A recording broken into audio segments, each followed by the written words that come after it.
আপনাদের সকলকে শুভেচ্ছা এবং ভালোবাসা জানিয়ে আজকের এই ইউটিউব চ্যানেলে আপনাদেরকে শিক্ষা দিতে শুরু করেছি। আপনি কি কখনো লক্ষ্য করেছেন, মানুষ যখন চরম সংকটের মধ্যে পড়ে তখন সে সমস্ত কিছু ভুলে গিয়ে একটাই কথা বলে, হে ঈশ্বর। সে তখন তার ভাষা, ধর্ম, তার যে সমস্ত মতবাদ সেগুলোকে সে স্মরণ করে না। ফ্লাইটে যখন টার্বুলেন্স আসে,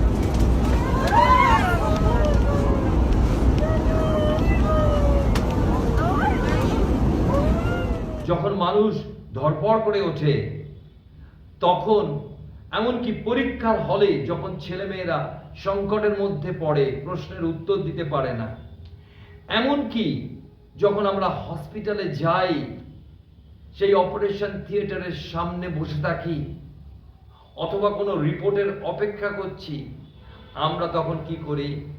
তখন ঈশ্বরে যারা বিশ্বাস করে না তারাও ঈশ্বরকে ডাকে। প্রশ্ন হলো কেন?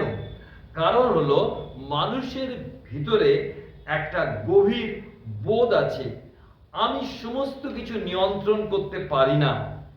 এই স্বীকারোক্তি হলো প্রার্থনার শুরু। প্রিয় ভাই ও বোন, প্রার্থনা মানুষের মনকে শান্ত করে থাকে। প্রার্থনা আমাদের হৃদয় আশা জাগায়, একটা নির্ভরতার স্থান আমরা খুঁজে পাই। আজকাল মানুষ মেডিটেশন বা ধ্যান করার জন্য চিন্তা করে, কিন্তু প্রার্থনা হলো নিজে শোনা এবং ঈশ্বরকে জানানো, যিনি সৃষ্টিকর্তা। মানুষ শুধু শান্তি চায় না, মানুষ শক্তি চায়। প্রিয় ভাই ও বোন, মানুষ সহনশীলতা নয় কিন্তু পরিবর্তন চায়, সাহস নয় কিন্তু উত্তর চায়। তাই মনে রাখবো, প্রার্থনা হয়ে ওঠে আমাদের জীবনে একটা স্বীকারোক্তি। আমি পারছি না কিছুই, কিন্তু কেউ একজন আছেন যিনি আমার সমস্যার সমাধান করতে পারেন। জয় যিশু, আপনাকে স্বাগতম রেভারেন্ড সরোজ কুমার মণ্ডলের অফিসিয়াল ইউটিউব চ্যানেলে। এই চ্যানেলের মাধ্যমে আপনি ঈশ্বরের সত্য বাক্যের সাথে যুক্ত থাকতে পারছেন। আপনি যদি এখনও না এই চ্যানেলটিকে সাবস্ক্রাইব করে থাকেন বা লাইক করে থাকেন, এই মুহূর্তে লাইক বাটনটা প্রেস করুন আর সাবস্ক্রাইব করে রাখুন, যাতে আপনিও ঈশ্বরের বাক্যের সাথে একাত্ম হতে পারেন। আর আপনার প্রার্থনার রিকোয়েস্ট থাকলে আমাদের এই যে নম্বরটি দেওয়া রয়েছে, এই নাম্বারে কল করতে পারেন এবং আমাদের মেইল অ্যাড্রেসে মেইল করতে পারেন। ঈশ্বর আপনার সাথে থাকুন। আজকের যুগে আমরা সকলেই হেল্পলাইন খুঁজি। হেল্পলাইনের মধ্যে দিয়ে সমস্যার সমাধান ওপার থেকে কেউ নিশ্চয়ই বলবে, অথবা এমার্জেন্সি নাম্বার ডায়াল করবার জন্য আমরা পদক্ষেপ নিই, কারণ আমরা বিশ্বাস করি কেউ না কেউ ধরবে। প্রার্থনায় আমরা শূন্যে কথা বলি না। আমরা যখন প্রার্থনা করি, একজনের কাছে বলি, তিনি আমাদেরকে উত্তর দেন, যিনি হলেন সৃষ্টিকর্তা, রক্ষাকর্তা। এই কারণেই মনে রাখবো, প্রার্থনার শক্তি আছে। আর এখন দেখুন, আমরা দেখব বাইবেল আমাদেরকে কি শিক্ষা দেয়। আমি যদি এখন প্রেরিতদের কার্যবিবরণী তার 3 অধ্যায় 1 থেকে 10 পদ দেখি, তাহলে সেখানে একটা ঘটনা লেখা আছে। আমি বলতে চাই যে পিতর এবং যোহন একটা প্রার্থনার নির্দিষ্ট সময় তারা জেরুজালেম মন্দিরের দিকে যাচ্ছিলেন। আর এক ব্যক্তি যে জন্ম থেকে মাতার গর্ভ থেকে খঞ্জ ছিল, তাকে প্রতিদিন ধর্মধামে সুন্দর নামক দ্বারের কাছে বসিয়ে দিত, যেন সে প্রতিদিন ভিক্ষা করতে পারে। আর পিতরকে ও যোহনকে যখন সে দেখতে পেল ধর্মধামে প্রবেশ করছে, তখন সে ভিক্ষা পাওয়ার জন্য বিনতি করলো। কিন্তু আমরা দেখতে পাই সেইখানে তারা বললেন, কিন্তু পিতর বলিলেন, 6 পদে লেখা আছে, রৌপ্য কি স্বর্ণ আমার নাই, কিন্তু যাহা আছে তাহা তোমাকে দান করি, যিশু খ্রিস্টের নামে হাঁটিয়া বেড়াও। আমরা যদি এরপরে 4 অধ্যায় দেখতে পাই যে এই অলৌকিক কাজ যখন সংগঠিত হয়েছিল ঈশ্বরের আত্মা দ্বারা, ঈশ্বরের শক্তি দ্বারা, তখন মহাসভা এই প্রেরিতদেরকে ধমকে দিল এবং বারণ করলো যেন তাহারা এই সমস্ত বিষয় থেকে বিরত থাকে। আর তখন আমরা দেখি প্রেরিতেরা গিয়ে সমস্ত বিশ্বাসীদেরকে এক করলেন এবং তাদেরকে বললেন, এবং আমরা সেই পরিস্থিতি দেখব যে তারা কেমন ভাবে পরাক্রমের সঙ্গে প্রার্থনা করেছিল। আমরা দেখি সমস্যায় এক প্রার্থনা সৃষ্টি করেছিল। সমস্যায় আমরা ঈশ্বরের কাছে আসি। আজকে পৃথিবীতে একই রকম ঘটনা ঘটে চলেছে, চারিদিকে সমস্যায় পরিপূর্ণ। সারা বিশ্বে যুদ্ধ, সংকট এবং বিভিন্ন মন্দতা বেড়ে চলেছে। আমরা দেখতে পাই বিভিন্ন মাদকতা, মদ্যপান, যৌন বিকৃতি ইত্যাদি। অসংখ্য মানুষ আজকের ভ্রান্ত পথে চলেছে, তারা সত্য জানে না, ঈশ্বরের পরিচয় পায়নি। তারা কি করবে? প্রার্থনাই হলো পাপের সমাধান। আমরা দেখি বিচারের স্রোত যখন এগিয়ে চলেছে, তখন প্রার্থনাই পারে রোধ করতে। শুধু শক্তিশালী প্রার্থনাই জাগরণ আনতে পারে আমাদের জীবনে, মণ্ডলীর জীবনে। প্রার্থনা কোনো বাকচাতুর্য নয়, প্রার্থনা কোনো যুক্তিতর্ক নয়, প্রার্থনা কোনো পদ্ধতি নয়, প্রার্থনা হলো শক্তি। সেটাই হচ্ছে আসল এবং গুরুত্বপূর্ণ। প্রেরিত তার 4 অধ্যায় 31 পদে যদি আপনি দেখেন, সেখানে কি লেখা আছে? এখানে লেখা আছে, তাহারা প্রার্থনা করিলে যে স্থানে তাহারা সমবেত হইয়াছিলেন সেই স্থান কাঁপিয়া উঠিল, এবং তাহারা সকলেই পবিত্র আত্মায় পরিপূর্ণ হইলেন ও সাহসপূর্বক ঈশ্বরের বাক্য বলিতে লাগিলেন। প্রার্থনায় কিভাবে শক্তি লাভ করা যায়, আজকে 3টি বিষয় আমরা জানব। প্রথমত, শক্তিশালী প্রার্থনায় আত্মবিশ্বাস প্রয়োজন, যে বিষয় প্রেরিতদের কার্যবিবরণী তার 4 অধ্যায় 24 থেকে 28 পদে বলা হয়েছে।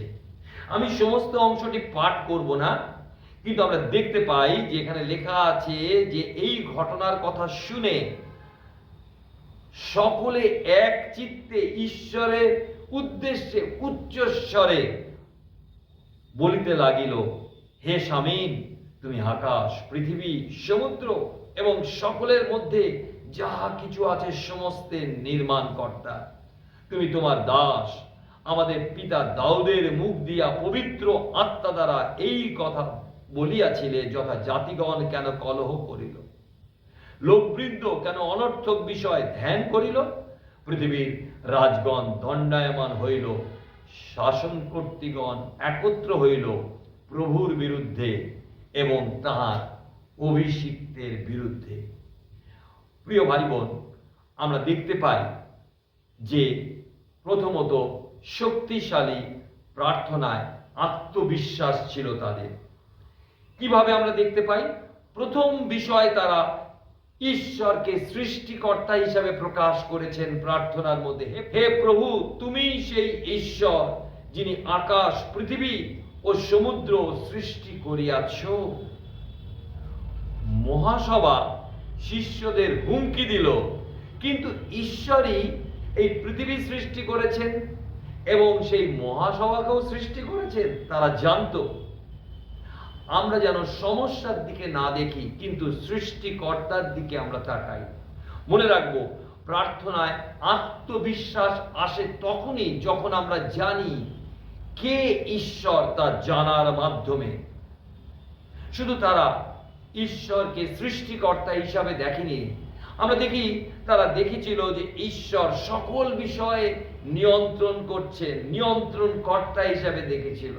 সৃষ্টিকর্তা, দ্বিতীয় হচ্ছে নিয়ন্ত্রণ কর্তা।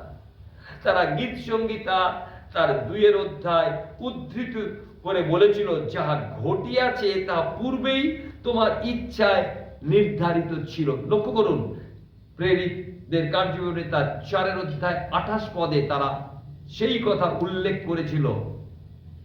মনে রাখবো, ক্রুশ কোনো দুর্ঘটনা নয়, ঈশ্বরের পরিকল্পনা। সৃষ্টি করেছিলেন সৃষ্টির প্রারম্ভে যেন মানুষ যে ঈশ্বরের অবাধ্য হয়ে তার থেকে বিচ্যুত হয়েছিল, অভিশাপের অধীন হয়েছিল, তা থেকে মুক্ত করার জন্য ঈশ্বর পরিকল্পনা করেছিলেন। একজনের কথা বলবো, কোরি টেন বুম। তিনি তার পুস্তকে বলেছেন, স্বর্গে কোনো আতঙ্ক নেই, শুধু আছে পরিকল্পনা। আমরা দেখতে পাই যে সৃষ্টিকর্তা ঈশ্বর, নিয়ন্ত্রণকর্তা ঈশ্বর, তিনি আমার আপনার জীবন এবং জগতের সবকিছু নিয়ন্ত্রণে রেখেছে। যখন আমরা দেখতে পাই এবং উপলব্ধি করি যেন সমস্ত কিছু আমাদের চিন্তার বাইরে সবকিছু ঘটে চলেছে, তখন আমরা জানবো যে এখনো শেষ হয়নি। কারণ তারা শুধু জানেনি সৃষ্টিকর্তা ঈশ্বরকে, নিয়ন্ত্রণ কর্তা ঈশ্বরকে তারা জেনেছিল ঈশ্বর হচ্ছেন বিজয়ী। আমরা কি জানি আমাদের ঈশ্বর বিজয়ী? প্রভু যীশু ক্রুশে প্রাণ দিয়েছিলেন, মৃত্যুর তৃতীয় দিনে তিনি কি করেছিলেন? কবর থেকে পুনরুত্থিত হয়েছিলেন।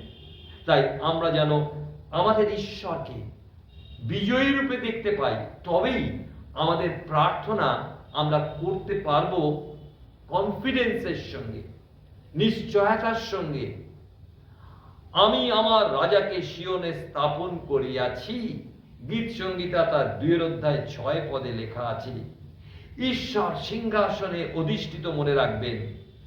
পাপ জয়ী হতে পারে না, বিশ্বাস কখনো ব্যর্থ হয় না। আর আরেকটি বিষয় হলো, ঈশ্বর সর্বদা জয়ী হন। তাই আমাদের প্রার্থনা যখন পরাক্রমের সঙ্গে ঈশ্বরের কাছে জানাই, তখন জানবো পরাজিত মানসিকতায় প্রার্থনা যেন আমরা না করি, কিন্তু সেই নির্ভরতায় আমরা প্রার্থনা করে যেন উত্তর পাই। তাহলে আমরা প্রথম বিষয় দেখলাম, শক্তিশালী প্রার্থনার মধ্যে রয়েছে আত্মবিশ্বাস, যা 4 অধ্যায় 24 থেকে 28 দেখলাম। তাই আমরা সমস্যার দিকে নয়, সৃষ্টিকর্তার দিকে তাকাতে শিখি। সংকটের মধ্যে প্রার্থনার মধ্যে দিয়ে যেন আমরা আত্মবিশ্বাস লাভ করি ঈশ্বর কে তা জানার মাধ্যমে। দ্বিতীয় বিষয়, শক্তিশালী প্রার্থনার অঙ্গীকার। আত্মবিশ্বাসের পর আসে অঙ্গীকার। কি অঙ্গীকার? আপনি দেখুন 4 অধ্যায় 29 থেকে 30 এখানে বলা হয়েছে, তোমার এই দাসদিগকে সম্পূর্ণ সাহসের সহিত তোমার বাক্য বলিবার ক্ষমতা দাও। দেখুন তারা নিজেদেরকে কি বলছে? দাস। তারা জানতো তারা কৃত দাস। যে শব্দ গ্রিক ভাষায় ব্যবহার করা হয়েছে ডুলস, তার অর্থ কৃত দাস। তারা নিজেদেরকে সেই কৃত দাস রূপে গণিত করেছিল, মানুষের কাছে নয়, ঈশ্বরের কাছে। তাই কি বলছেন? তোমার এই দাসদিগকে সম্পূর্ণ সাহসের সহিত তোমার বাক্য বলিবার কি দাও? ক্ষমতা দাও। আপনি লক্ষ্য করুন, তারা বলছেন না আমাদের রক্ষা করো, আমাদের বিপদ থেকে মুক্ত করো। তারা বলছেন এই বিপদের মধ্যে, সংকটের মধ্যে প্রার্থনার উত্তর যেন আসে। কিসের জন্য? তারা শক্তি প্রাপ্ত হয় যেন অন্যকে সুসমাচার বা সত্য জানাতে পারে। মনে রাখবো, আমরা যদি প্রভুকে না জানি, যদি আমরা প্রভুর বিদ্রোহী হই, তাহলে কখনো আমরা প্রার্থনার উত্তর পেতে পারি না। ঈশ্বরের বাক্য প্রকাশের তারা অঙ্গীকার করেছিল। তারা নিরাপত্তা চাচ্ছে না, তারা সাহস চেয়েছিল। সম্পূর্ণ সাহসের সহিত তোমার বাক্য বলিবার ক্ষমতা দাও। যদি প্রার্থনা আমাদের সাক্ষ্য দিতে না চালিত করে, সেই প্রার্থনায় কোনো শক্তি নেই। আপনি কি প্রার্থনা করেন তার কাজের জন্য? আমার মনে আছে একজন প্রফেসর আমাকে প্রার্থনা করতে ডেকেছিলেন তার বাড়িতে। তিনি বহু বছর একটি নামকরা কলকাতার কলেজে ছিলেন। তার পায়ে ক্যান্সার হয়েছিল। আর আমি যখন জিজ্ঞাসা করলাম, আপনি যে আমাকে ডেকেছেন প্রার্থনা করার জন্য, সুস্থ হওয়ার জন্য, আপনি কেন সুস্থ হতে চান? তখন তিনি বললেন, আমি ঈশ্বরের কাজ করতে চাই। আমি তখন তাকে বললাম, আপনি 40 বৎসর আপনি এই অধ্যাপিকা ছিলেন, আপনি কতজনের কাছে ঈশ্বরের প্রেম এবং শক্তির কথা বলেছেন? যদি আপনি 40 বছর করেননি, তাহলে আজ কেন সেই কাজ করতে চাইছেন? নিশ্চয়ই আমি আপনার জন্য প্রার্থনা করব, কিন্তু আমি স্মরণ করিয়ে দিতে চাই যে আমরা যেন ঈশ্বরের জন্য ব্যবহৃত হতে পারি, সেই জন্যই আপনাকে আমি বলছি। শুধু তাই নয়, তারা বলেছিল ঈশ্বরের হাত প্রসারিত করবার জন্য। লক্ষ্য করুন তারপরে কি লেখা আছে। লেখা আছে, আরোগ্য দানার্থে তোমার হস্ত বিস্তার করো, আর তোমার পবিত্র দাস যিশুর নামে যেন চিহ্ন কার্য অদ্ভুত লক্ষণ সাধিত হয়। কি অপূর্ব প্রার্থনা দেখুন। আজ ঈশ্বর আমাদের হাতের মাধ্যমেই কাজ করেন। ডক্টর এমিল জবাসিং তিনি একটি গান লিখেছিলেন, অনেক পদচিহ্ন আজকে চাই, অনেক হাত চাই, পা চাই ঈশ্বরের কাজের জন্য। আর এখানে আমরা দেখি প্রেরিতরা বলছেন, আমাদের হাতের মধ্যে দিয়ে তোমার কাজ করো। ঈশ্বরের হাত আমাদের হাতকে শক্তিযুক্ত করে। প্রভু যীশু তার হাত দিয়ে পিতরের সেই ডুবন্ত অবস্থা থেকে তুলে ধরেছিলেন। সেই একই হাত আমাদেরকে ব্যবহার করে, আমাদেরকে শক্তিযুক্ত করে তার কাজ করার জন্য। প্রেরিতদের কার্যকরী তার 5 পদে তার উত্তর রয়েছে, লক্ষ্য করুন। আর প্রেরিতদের হস্ত দ্বারা লোকদের মধ্যে অনেক চিহ্ন কার্য ও অদ্ভুত লক্ষণ সাধিত হইত। ঈশ্বর আমাদের মানব জীবনের মাধ্যমে তার ঈশ্বরত্ব প্রকাশ করতে চান, আমাদের স্বভাবের মধ্যে দিয়ে, আমাদের আচরণের মধ্যে দিয়ে, আমাদের কাজের মধ্যে দিয়ে, আমাদের সেবার মধ্যে দিয়ে তিনি তা করতে চান। শুধু তাই নয়, তারা তৃতীয় বিষয় বলেছিল ঈশ্বরকে, ঈশ্বরের পুত্রকে মহিমান্বিত করার অঙ্গীকার তারা করেছিল। তারা কি বলেছিল, আর তোমার পবিত্র দাস যিশুর নামে যেন চিহ্ন কার্য অদ্ভুত লক্ষণ সাধিত হয়। যিশুর নামে, নিজেদের নাম নয়, তার কর্তৃত্ব, তার শক্তিতে এবং তার মহিমার জন্য এই কাজ করার জন্য শক্তি তারা চেয়েছিল। আমরা দেখি যাকবের পত্রে, বাইবেলের নতুন নিয়মে যাকব লিখেছেন, তোমরা প্রার্থনা করো কিন্তু পাও না, কারণ মন্দ অভিলাষের নিমিত্ত প্রার্থনা করে থাকো। প্রার্থনা, মনে রাখবো, আমাদের ইচ্ছা পূরণের জন্য নয়, কিন্তু প্রভু যীশু খ্রিস্টকে মহিমান্বিত করার জন্য। আমি যখন প্রার্থনা করি তখন কি তার মহিমার জন্য সেই ইচ্ছাকে প্রকাশ করে প্রার্থনা করে থাকি। তাহলে আমরা দেখলাম শক্তিশালী প্রার্থনায় আত্মবিশ্বাস। দ্বিতীয় দেখলাম শক্তিশালী প্রার্থনায় আমাদের শুধু আত্মবিশ্বাস প্রভুর উপরে নয়, কিন্তু অঙ্গীকার। কি অঙ্গীকার? আমরা 3টি বিষয় আমরা দেখেছি, এবং তৃতীয় এবং শেষ বিষয় বলবো, শক্তিশালী প্রার্থনার অপূর্ব ফলাফল, যা আমরা 4 অধ্যায় প্রেরিতদের কার্যবিবরণী তার 31 থেকে 33 পদে পাই। যখন প্রার্থনা করলেন, সেই স্থান যেখানে তারা সমবেত হয়েছিলেন, সেই স্থান কাঁপিয়া উঠিল এবং তারা সকলেই পবিত্র আত্মায় পরিপূর্ণ হইলেন ও সাহসপূর্বক ঈশ্বরের বাক্য বলিতে লাগিলেন। দেখুন, আমরা লক্ষ্য করি যে পবিত্র আত্মা তারা পেয়েছেন অলরেডি। কোথায়? 2 অধ্যায় দেখি পবিত্র আত্মা তাদের উপরে অভিষেক করেছেন। আমরা দেখতে পাচ্ছি যে এই 4 অধ্যায়ে এসে তারা আবার পবিত্র আত্মায় পরিপূর্ণ হলেন। প্রিয় ভাই বোন, আমরা যখন গাড়িতে করে যাই বা মোটর সাইকেলে যাই, ওই একই তেল নিয়ে কি মাসের পর মাস চলি? তেল যখন ভরি, এগিয়ে যায়, আবার শেষ হয়, আবার ভরি। ঠিক তেমনি ভাবে আমাদেরকে পবিত্র আত্মায় পরিপূর্ণ হতে হবে। কেমন ভাবে পরিপূর্ণ হব? তার বাক্যের মধ্যে দিয়ে, প্রার্থনার মধ্যে দিয়ে, সহভাগিতার মধ্যে দিয়ে। যত বেশি বাক্য পাঠ করব, যত প্রার্থনা করব, যত সহভাগিতায় থাকব, যত তার সাক্ষ্য দেব, তত পবিত্র আত্মা আমাদেরকে পরিপূর্ণ করবে। আমরা দেখি তারা পবিত্র আত্মা প্রাপ্ত হলেন, তারা আবার পূর্ণ হলেন। গতকালের অভিজ্ঞতা আজকের জন্য যথেষ্ট নয়।